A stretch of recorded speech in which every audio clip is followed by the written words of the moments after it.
Gentlemen, it's time for some real talk.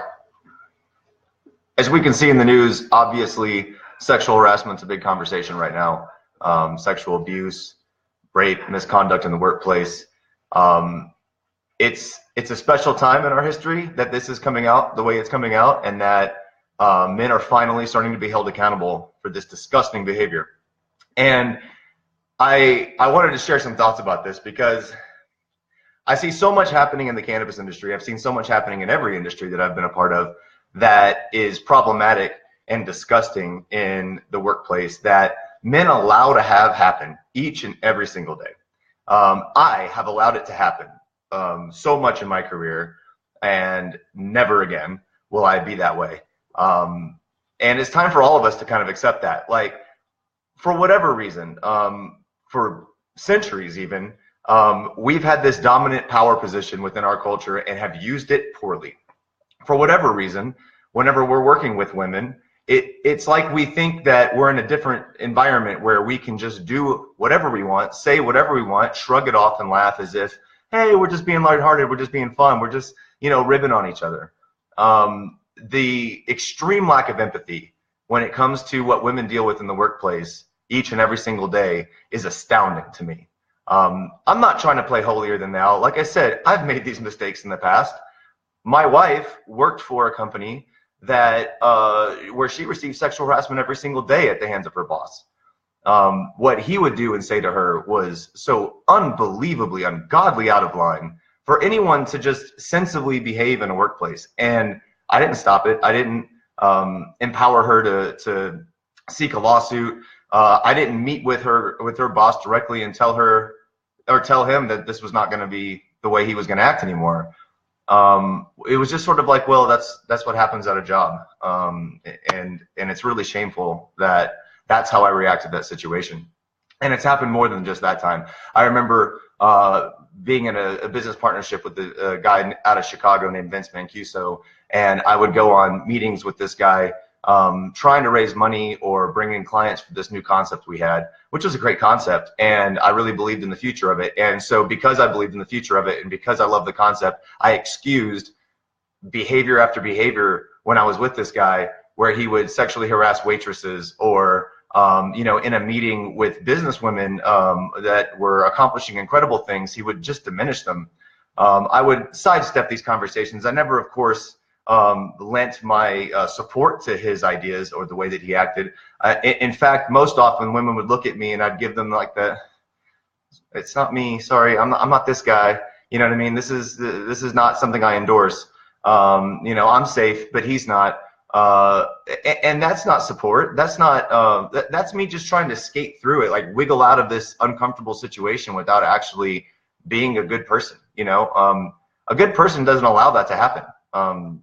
A good person speaks up, and we all have to learn. We all have to grow through this process.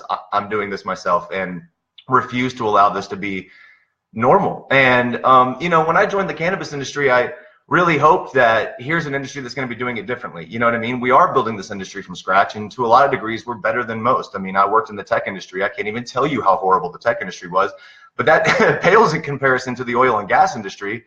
And I've got story after story after story I could tell you about how awful this is, but I think you all get it, especially if you're a woman or an ally to women, this is going to be happening to every single woman every single day. And like I said, we like to drink our own Kool-Aid in the cannabis industry, but we're not much better. Just recently, I was at the New West Summit in October with some incredible, successful, powerful women that I was partying with, and we went to a really great party, like any of the after parties that happened in this convention. And a man that I thought was a business connection of theirs or something, or a friend of theirs, was talking with them at the end of the party. We were all going to grab a lift back to the hotel, and he asked if he could join. I was cool with that because I thought they were friends or they were business contacts. And the guy I was with also assumed the same. Unfortunately, for whatever reason, the women assumed that he was with us. And so this sort of miscommunication occurred where this guy ends up taking this lift back to the hotel with us. We ride the elevator up together. My business partner and I get off the elevator, say goodnight to the women and this guy. what happens is he follows them up to their hotel room, assuming there's the after party, which nobody ever gave him any impression that there would be of. And he follows them to their room, and they're like, wait, well, good night. Like, where's your room? Aren't you on the same floor? And he's like, I'm not even in this hotel. I just thought this is where the after party was. And their response was, well, no, it's not. Who do you even know here? And then he responds with, well, can I at least get some water? Invades their room. They have to essentially kick him out. And luckily, that's the end of it. You know what I mean? It didn't get worse from there, but it could have. He was a big guy. I mean, this guy was like 6'5" and pretty built, you know what I mean? So I'm not even sure I could have stopped this guy, but luckily nothing worse happened than that. And that's just one small story of many stories I heard that just happened at that one conference. Those same groups of women also had random men just grabbing their butt at one of these parties. And because this happened so much at this particular convention, to his credit, Jim McAlpine, the man who organizes the event, instituted a link on his website for future New West summits so that should you incur any sort of misconduct or harassment or abuse or worse, you have a place to report it to. Having a place to report it to, I think, is probably one of the most important mechanisms that we could provide in our society right now to try to stem this problem. I was listening to the Mark Maron podcast recently where he was talking about Louis C.K.'s sexual misconduct and abuse. And he's a very close friend of Louis C.K., so I was particularly interested in what he had to say about the topic. And I can't say that what he had to say about his friend's misconduct, put a perfect little bottle cap on Mark and his sort of understanding of what was going on, or any of Louis C.K.'s professional contacts knowing whether he was or wasn't committing what he was committing. But the one thing he said that I thought was very important is, in the comedy scene, there is no HR department to report Louis C.K. to, or Al Franken to, or anyone else who has committed these acts, and not just in the comedy scene, but almost anywhere, right? I mean, if you're at a particular workplace, you might have an HR department you can complain this to, and that's not really always going to work. In fact, I've heard plenty of stories about HR departments telling people, get over it, or we've done disciplinary action, but these people still end up in the same work teams together, and I'm sure everybody's had these experiences before. But what Mark said about the comedy scene is there's no reporting body that you can go to and say, I've experienced sexual harassment or abuse. This man cornered me and jerked off in front of me and forced me to watch and wouldn't let me leave. Who do you tell that to? Well, maybe the news, and sometimes the news is an outlet that you can get through, but for the most part, look at the reaction that women get whenever they report this stuff into the news. They get accused of wanting 15 minutes of fame. Like, what women do we know in this society who have become famous off of rape allegations? It's just an insane way to respond to somebody legitimately reporting misconduct. And without that place to go to, there's just like the hope that people will believe you and not bully you out of the conversation. Luckily, I think those things are starting to change. You know what I mean? Chickens are starting to come home to roost, guys. Women are starting to keep receipts. And each one of you that have committed sexual misconduct or rape or harassment in the workplace, I hope you're scared to death right now, because if what is happening continues to move forward the way it should, each and every one of you is about to get called out. And damn right, you should be. This is finally, I think, maybe a turning point. But without a reporting body, it's extremely hard to get credibility and validation behind these allegations. And so, I commend Jim for adding that link to the New West Summit website. And I urge all cannabis convention organizers to think similarly. At the very least, we need more than just this. And I think Jim's going to be fostering many conversations with other organizations about how we can fix this problem and do much more meaningful things than just give you a reporting spot on a website. But that's at least the first step. And I just got back from Vegas. MJ Biz conference is the biggest conference in our space. I mean, I think I could have used the entire convention just journaling sexual harassment that I witnessed all over. And if I had actually been doing just that, I'm sure I would have seen far worse.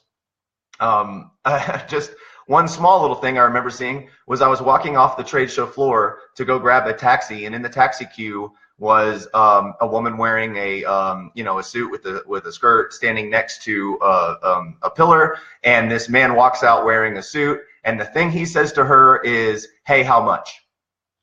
They knew each other. They gave each other a hug afterwards. Maybe she's really, maybe that's the way they talk to each other, but I doubt it. I mean, and even if that is the way that they talk to each other, like, how disrespectful is that to say how much? I mean, it's already bad enough that we're in Vegas for a professional conference, but you have to treat a professional contact like a prostitute in front of everyone. That's just not acceptable. There's nothing about that that's even remotely excusable. And like I said, even if I tried to make a reality where that woman wanted to be talked to in that manner, like, it's still not excusable. It's still not showing respect for a business person. I wouldn't do that to anyone. I wouldn't approach, one of my close friends or my wife with a joke like that. Just be like, just kidding. Of course you're not a prostitute. Because that's so diminutive. It's disgusting. And that's just one little thing amongst all of the things I saw in Vegas. And I want to get into another point that I think is part of the problem that leads this to this problem in conventions, and that is, I'm no moral authority, and by no means do I think that I should police the way people behave. But when you're at a business conference, maybe try not to get so unbelievably trashed that you don't know how to behave, because even people who might know better, who might have some semblance of social tact and understanding of PC and the knowledge of recording devices all around you, they might behave, whether they want to or not, appropriately in a business setting, but not once they've had 35 shots, not once they've done, and this actually happened in New West. Someone snorted powdered cannabis product while drinking and got so smashed they lost their phone, they lost their wallet, they couldn't get to the plane on time. I mean, this level of inebriation is a pretty unprofessional and inexcusable level of inebriation when you're working with people in your industry. And like, I shouldn't have to tell this story. I shouldn't have to give you this lesson, but it is so much of what leads to this problem. We already know that drinking removes your inhibitions. If inside you have a particular need to, I don't know, violate social norms and violate women's space and disrespect women, but you keep that contained because, you're in professional settings, like, maybe don't drink. Just a potential thought. Maybe don't do a bunch of cocaine, because clearly once you've got that need inside you and you're keeping it bottled up, once you start the drinking or you start doing blow or whatever else you might do while you're in Vegas or anywhere else, all that's going to come out. And it comes out and manifests itself in extremely disgusting, dark, and abusive ways. And you're causing trauma to your fellow coworkers and to the people in your industry. Like, that's how you're interacting with them. You're traumatizing them. So, there's story after story about this in conventions. Like I said, I'm not here to tell everybody to stop drinking, but like, maybe we should start thinking about how we act in professional settings. Maybe we should really start empathizing about what women have to deal with on a daily basis. Samantha B said it best. She said, no woman should be asked if someone wants to see their dick at work. No woman should be forced to see your dick at work. If you feel the need to take your clothes off and you're at work, you're wrong. That's just it. You're just wrong. You're not supposed to do that. It's like basic 101 shit. And in the cannabis industry, I see some of this basic 101 shit violated all the time. One of the more invested in companies in the space, I remember going to their office, and they've got women who work there, but as I went to use the restroom, on the magazine table are Playboys on top. Like, this is basic shit. Don't have Playboys in the office. This is a place to work. This is not a place to act like we're all cool with each other and we're super loose. And like, some cultures are going to allow for that, but there's always a line. And if you don't know where that line is, you need help. You need to start talking to women. You need to start listening to them and believing them. If a woman tells you something happens, you shouldn't say, we need the evidence first. You shouldn't say, well, maybe there's a reason for it, or maybe the guy was X, Y, or Z. There is no excuse for it yet, right? Now, I don't think we should necessarily just violate due process and imagine that everyone's guilty until proven innocent. But I think we should listen to women first and then try to see if there's anything left to prove it. But our first reaction shouldn't be skepticism or disbelief. This happens every single day. When I was at New West Summit, while I was telling you that story of that guy who invaded that hotel room, the Me Too campaign was like blowing up. And most of us were, you know, sort of heads down in the conference. A lot of us missed it, including all the women I was there with. But like, while the Me Too movement was happening, Me Too was getting more stories. You know what I'm saying? Like, it's just, it won't stop right now. There is a never-ending tide of these things coming out, thankfully, finally. And you know, if that's the chickens coming home to roost, if this is the moment in our culture where this happens, thank God. Thank God. This is what we need. And really thank women for standing up and actually coming out and saying this. While having links to convention sites is a good place to have to go to report it, the one thing that we have in the cannabis industry that you don't find in, say, Hollywood when you're dealing with Weinstein stories is ownership of the news. In Hollywood, it's extremely difficult to nail people like Harvey Weinstein. He owned the news. He owned the reporters. And if a reporter decided to step out and want to talk about what they had been told, he would get that reporter fired. That guy had amazing control. Amazing control. And yet he's still coming down. But the point is, in the cannabis space, there's not that control over the news. At the very least, we have the Cannabis or Cincy Mag or Cannabis Now or Dope or THC Mag or any of the other magazines. And my friends, I'm sorry if I'm civilized. I don't want to leave anyone out here, of course, but there are places now where you can go report this that aren't owned by the biggest and the baddest. But silencing still does occur. Let's not pretend like we're in a space where it's open. Here's a really good story where silencing and erasure became so fierce. And it was earlier this year, a friend of mine who is a fellow journalist, I'm sorry, not fellow journalist, she's a journalist, I'm not a journalist, but her name's Chloe Summers, used to work with CNN and freelances a lot in the cannabis space. And she was invited to speak at a Millennium Grown VIP event here in Denver and spoke specifically on the issue of sexual harassment. This was going on at the same time that the Uber CEO was being held to task for his sexual harassment. And so she drew a parallel about us discussing sexual harassment in tech and what was happening in cannabis, and specifically told the story of Alex Kahoj, who was then the CEO of Evolab. And he famously on Facebook caused a controversy over discussion about abortion when he said that if you want to fix abortion, just get women to stop being whores. And it wasn't like that was just like an offhanded comment. He then like dug in and continued to reinforce it. So she told this story on stage and made the parallels to sexual harassment in tech and said, listen, we're better, but we're not great. And this problem exists, and it's going to be rife in our industry if we don't start talking about it like right now. And it was, you know, she's not a public speaker, so it wasn't like the most articulate speech ever in the world. She was reading from a prepared speech, but it was well written, it was well thought, it was well researched, and it was right. What was interesting was, as soon as she finished her speech, she handed the mic to the MC, a woman in the space named Patty Zanin, and was berated for her speech. She was told that she was terrible, that she doesn't know what she's talking about, an idiot, yada, yada, yada. And again, wasn't just like a one-time thing. Then online, she continued to go after Chloe and silence her and really uphold the patriarchy. I could have sworn it was just another douchebag guy, but it wasn't. It was a woman. And this is something we should understand. The patriarchy doesn't win off of just men alone. There are men like me who don't follow it, who don't believe in it and want to tear it down. And so if we look at the split in the gender and we look at the population, there are slightly more women than men. And amongst the male population, not all of us support the patriarchy. A lot of us do. Most of us do probably. But there are some that don't. So if you run the numbers, patriarchy can't live except on the backs of men and women. And this woman exhibited exactly what we see from many women. Some women now who are trying to support Roy Moore and silence his criticism of pedophilia.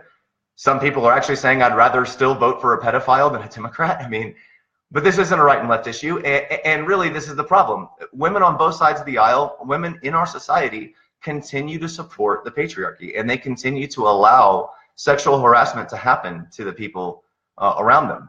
I remember reading a story about what went down in the runaways between Joan Jett and, God, I can't remember the name of the singer to save my life, but she was legitimately raped by her producer while Joan Jett sat in the other room doing drugs, drinking with some of the other bandmates.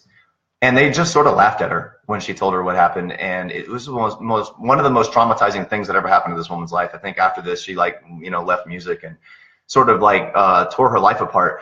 But you have to think about that dynamic. Like another woman, a very close woman, in the same band together, hears their bandmate being raped and didn't stop it and didn't even give her credit for the fact that she had just been victimized. Like she silenced her, just like this woman did on stage to Chloe, only obviously the conditions are not as extreme. But this is the thing.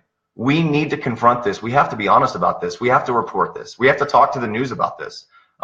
When we're in a business meeting and somebody objectifies another person in that meeting, we have to stop that. We have to say something about it.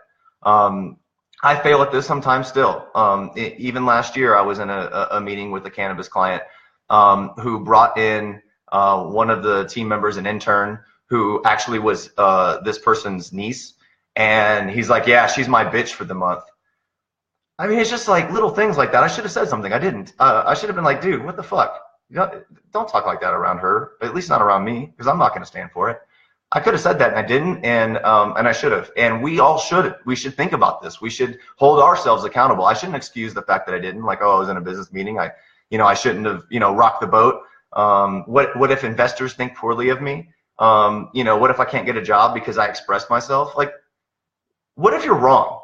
Like, you have the choice to be right, and you have the choice to be wrong, and standing on that side of history is your choice. So is it worse that people think poorly about you because you rocked a boat, or because you supported someone's victimization, however small? This is a conversation we need to have. Everyone in our space needs to disallow this type of behavior. And it's not going to work 100%. We're not all going to do this well, but I'm here to support you. If you tell me something has happened and you give me the permission to share that, I will put that motherfucker on blast. Let's dox every single one of these people. It's time. It's time to just stop. No woman should be asked to see a dick at work. And I mean, like, that's just it. It's the basic stuff. This is just empathy. This is just common sense. We always talk about the golden rule. You got religious people talking about the golden rule. Non-religious people talk about the golden rule. Well, let's actually act like it, right? Who wants to be forced to see someone jerk off in a corner? Who wants to have to watch someone take a shower? This is insane that this stuff happens in the workplace, and yet it happens every day. And if we're not honest about it and we don't confront it and we don't start naming names, we're supporting it. So wanted to hit you with a little bit of truth today, because I've seen too much of it and I'm not going to stand by it any longer. And I know a lot of people in this space who are starting to really stand up against it as well. You have support. You have our full-throated voices behind you and in front of you and to the side of you. So whatever we can do to change this, let's change it. I'm on your side. Have a great day.